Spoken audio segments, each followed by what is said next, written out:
The Isabella Stewart Gardner Museum heists the planning in a dingy apartment. Night. 3 months before the heist, a dimly lit apartment somewhere in Boston's North End. Maps of the Isabella Stewart Gardner Museum are spread across a table. 2 men, George and Robert, study the layouts intensely. Both wear casual clothing, nothing remarkable about them except their focused demeanor. The Gardner has minimal security compared to what they're housing. To night guards, basic motion detectors, no separate alarms for individual pieces. Robert, you're sure your contact's information is reliable? George, he worked maintenance there for 5 years, knows every corner, every blind spot. Robert and the guards. George, same routine, every night. 2 guys. One makes rounds, while the other sits at the security desk. They rotate every 90 minutes. Robert, the Dutch room has the Rembrandt, and the Vermeers in the same area. George worth at least $200 million combined. Not to mention the other pieces we can grab. Robert, what about police response time? George, if we can neutralize the guards before they trigger any alarms, we'll have at least 81 minutes. That's how long it takes the time delay tape to run out, which automatically alerts police. Robert, we'll need to disguise ourselves. George, police uniforms. Nobody questions cops in this city, especially at night. Robert nods silently, studying the museum's layout with increasing confidence. In a VAN 2 months before heist inside a parked van with tinted windows, George is taking photographs of the museum's exterior with a telephoto lens.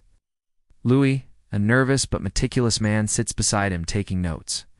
Louis, the side entrance on Palace Road is used by the night guards. George, and there are no cameras covering that entrance. Louis, none. The museum relies mainly on the motion sensors and guards. They never modernized their security system. George, what about silent alarms? Louis, only on the main doors and some of the emergency exits. The motion detectors are their primary line of defense after hours. George, and once those are disabled, Louis, just the guards to worry about. George lowers his camera, satisfied. Aid. George, we'll need authentic police uniforms, handcuffs, proper ID badges. Everything has to look legitimate. Louis, I know someone who can get us everything. Might cost extra. George, money is not the issue. Authenticity is. Warehouse 1 month before heists. A spacious warehouse in an industrial area. The team has now grown to include Rick and Mikkel. They're conducting a dress rehearsal, all wearing Boston Police Department uniforms. George, remember, authority is in the details. Walk like you own the place. Speak with confidence. Robert, Museum Security, we received a disturbance call. Need to check the premises. Michael, what if they radio in to verify? George, night of St. Patrick's Day weekend? Boston PD will be swamped with drunk college kids and bar fights. They won't have time to verify a routine museum check. Rick, what about tools? George, wire cutters, pliers, utility knives, duct tape for the guards, and these... ... He pulls out special glass-cutting tools and protective frames. George, for extracting the canvases without damaging them. We're not butchers. We need the paintings intact. Michael, how much time will we have inside? George, 81 minutes maximum once we disable the motion sensors. But we should aim to be out in 60 to be safe. Robert, in transportation. George, red sedan. Ordinary, forgettable. We'll switch to the van 3 blocks away. By the time anyone notices what happened, we'll be long gone. The execution, Isabella Stewart Gardner Museum. Night. March 18, 1990. 1:15 a.m. The museum stands quiet against the night sky. A red sedan pulls up and parks across the street. 2 men in police uniforms exit the vehicle and approach the side entrance on Palace Road. Robert, showtime. George, remember, confidence is everything. They walk purposefully to the side entrance and press the buzzer. Scene 5. Int. Museum security desk. Continuous guard number 1 sits at the security desk, monitoring the minimal closed-circuit televisions. Guard number 2 is finishing his rounds. The buzzer sounds. Guard number 1, yes? George. Boston Police. We received a report of a disturbance near the Palace Road entrance. We need to check the premises. Guard number 1 looks confused, then at guard number 2, who has just returned. Guard number 2, did you hear anything? Guard number 1, nothing. But it's St. Patrick's Day weekend, probably some drunk kids. Guard number 2 nods and moves to the monitor. Guard number 2, we'll be right there. Museum side entrance. Moments later, guard number 2 approaches the locked glass door, sees 2 uniformed police officers standing outside. He unlocks the door. Guard number 2, evening officers. We haven't noticed any disturbances. George, we got a call about someone lurking around the museum grounds. Mind if we come in and take a look? Guard number 2 hesitates, but then steps aside. Guard number 2, of course. As soon as both officers are inside, George's demeanor changes. George, actually, this is a robbery. Don't move. Robert draws a gun while George handcuffs the stunned guard. Robert, where's the other guard? Guard number 2 at the security desk. Listen, we don't have access to the safe, George. We're not here for money. Take us to the security desk. Now, museum security desk. Moments later, guard number 1 looks up, startled to see his colleague returning with the police officers. Guard number 1, everything okay? Before he can react, Robert draws his weapon. Robert, hands where I can see them. This is a robbery. Guard number 1 raises his hands slowly. George, stand up slowly. Turn around. George handcuffs him while Robert keeps his weapon trained. George, where are the motion detector controls? Guard number 1. Under the desk. The panel on the left. George checks and finds the control panel. And George in the closed-circuit recording equipment. Guard number 2 in the cabinet behind you. Robert opens the cabinet, removes the security tapes. Atch! George, now we're going for a little walk. Both of you. Museum basement, 1:40 a.m. Both guards are led to the basement. George and Robert duct tape them to pipes, securing their hands and feet and placing tape over their mouths.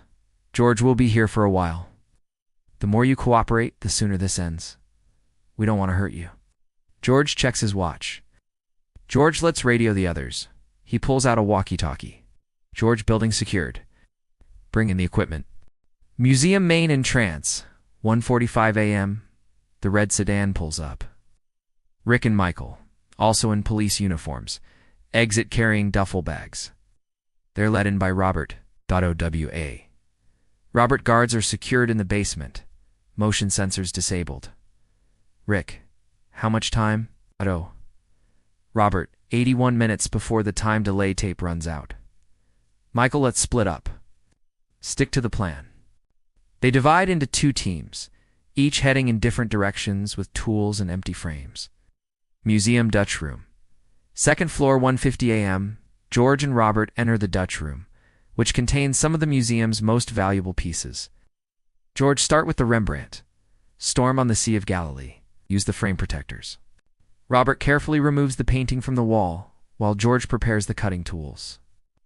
Robert, should we take the frames too? George, no. Too bulky, too recognizable. Just the canvases. George meticulously cuts around the painting, separating it from its frame with surgical precision. George, now Vermeer's The Concert. They move methodically through the room, removing a lady and gentleman in black and other valuable pieces. Museum Blue Room. Same time, Rick and Michael work in the Blue Room, targeting specific pieces. Rick, 5 more minutes in this room, then we move to the short gallery. Michael, we've been here 20 minutes already. We're on schedule. They work quickly, but carefully, cutting canvases from frames. Museum Short Gallery, 2:15 a.m. All 4 men converge in the short gallery. George, this one's tiny but worth millions. Self-portrait. He carefully removes it.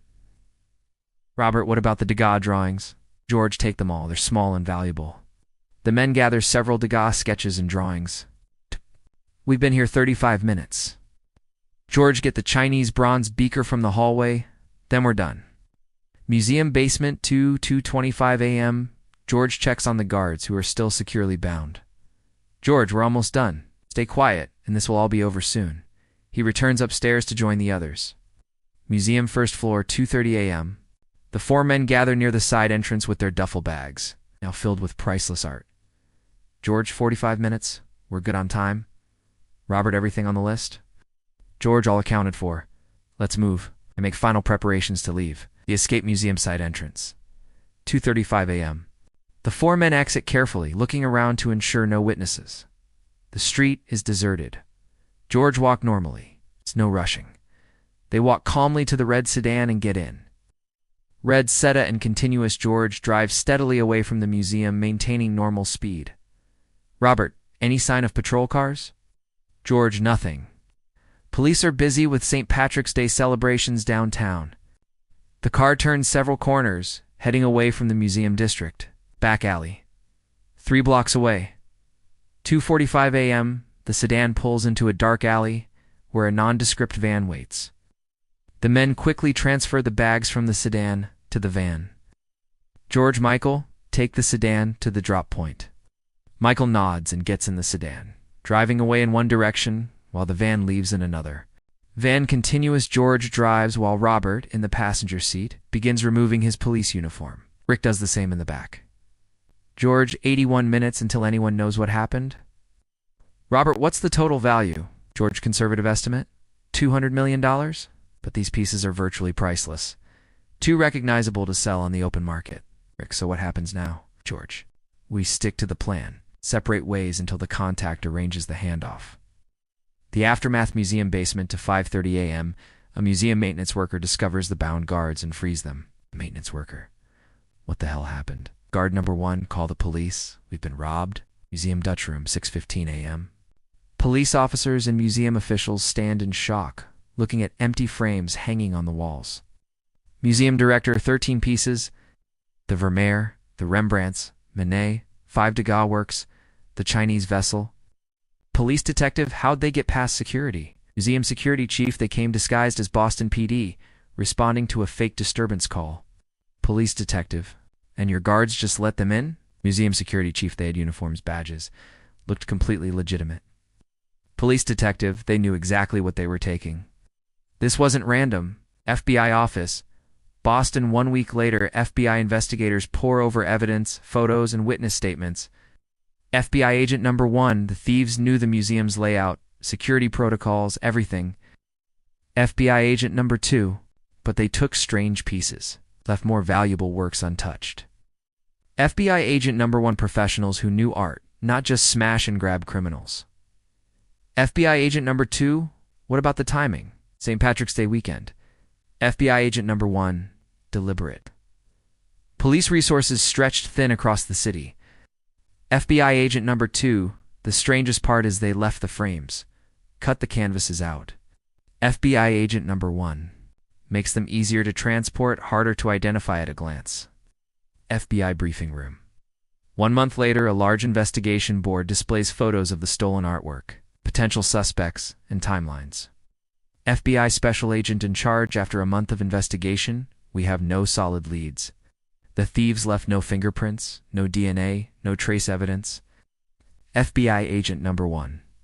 We've interviewed every known art thief, fence, and collector with connections to Boston.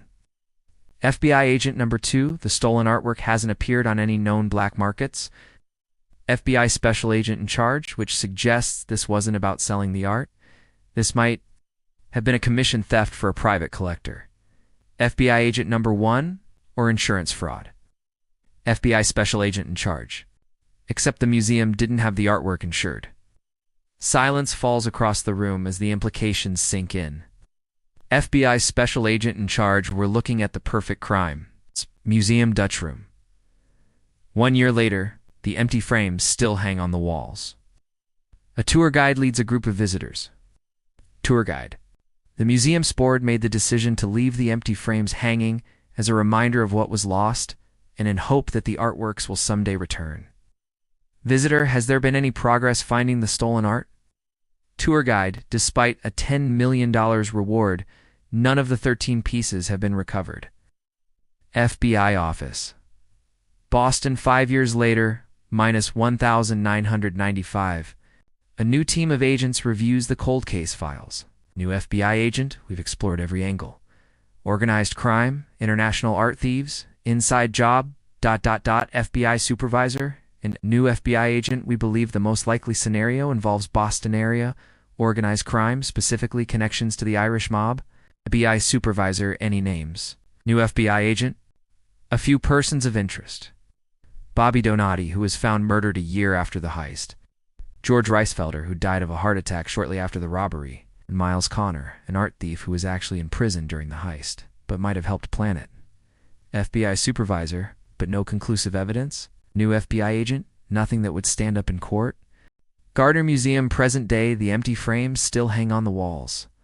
The museum director speaks to a documentary filmmaker. Museum director, it remains the largest unsolved art theft in history.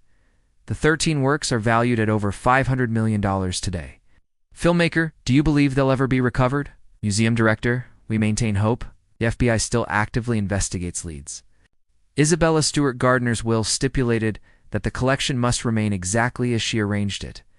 Those empty frames are a constant reminder of what we've lost. Filmmaker and the reward.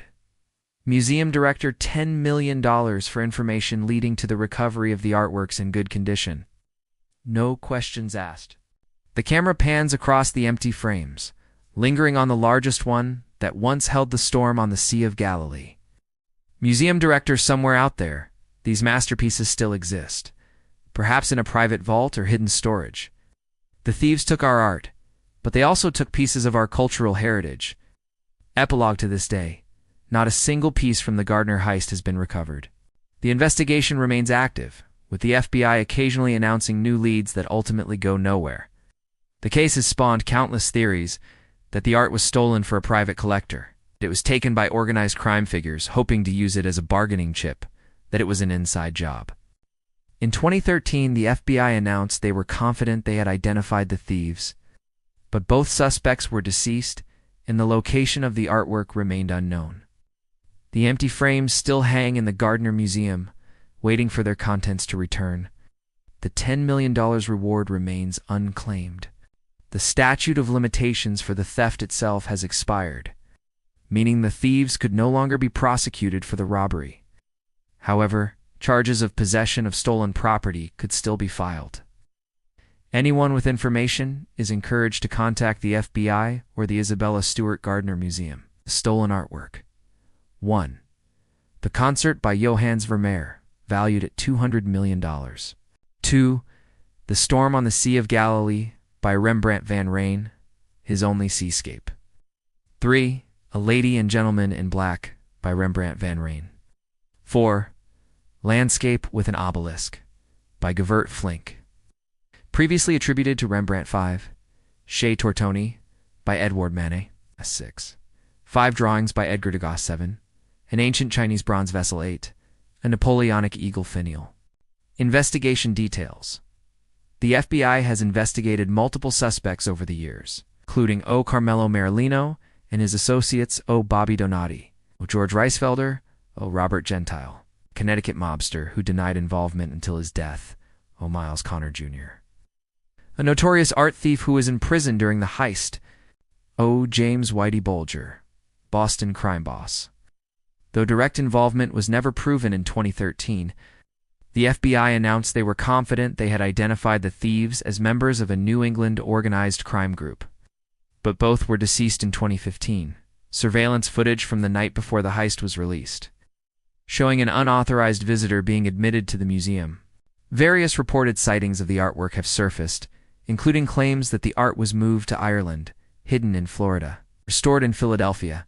None of these leads has resulted in the recovery of any pieces. Kindly subscribe for this and many more intriguing stories.